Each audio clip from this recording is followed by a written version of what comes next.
खूप प्राचीन काळी एक लांडगा आपल्या सहचारिणीबरोबर राहत होता। एक दिवस लांडगी लांडग्याला म्हणाली, प्रिय, आज दुपारच्या भोजनात मला मासे खायचे आहेत, तुम्ही नदीवर जाऊन मासे पकडून आणाल? लांडगा म्हणाला, ठीक आहे प्रिये, जरा माझी मासेमारी करायची छडी तयार करून दे, मी आत्ताच जातो।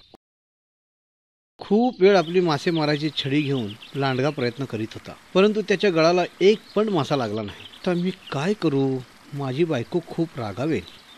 तेवढ्यात 2 रानबोक्यांना नदीत पोहताना त्यानं बघितलं। अचानक दोघांनी पाण्यात डुबकी लावली आणि एक मोठा मासा घेऊन वर आले। त्याला ओढत त्यांनी नदी किनाऱ्यावर आणलं। पहिला रानबोका म्हणाला, मी माशाचा मोठा हिस्सा खाणार, कारण प्रथम मीच त्याला हेरलं। दुसरा रानबोका म्हणाला, नाही, माशाचा मोठा तुकडा मीच खाणार, कारण मीच त्याला पकडून ठेवला आहे। त्या दोघात भांडण सुरू झालं।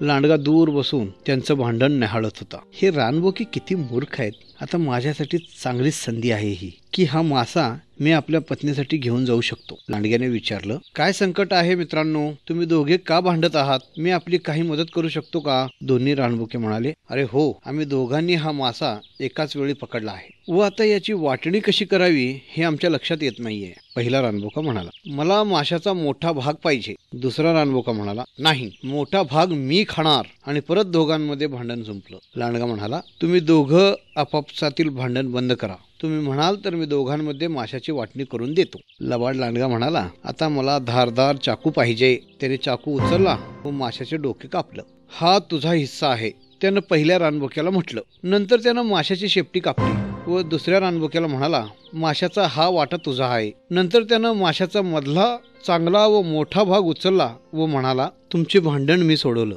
म्हणून मधला भाग हा माझा आहे। असं म्हणत लांडगा आपल्या घराकडे पळाला।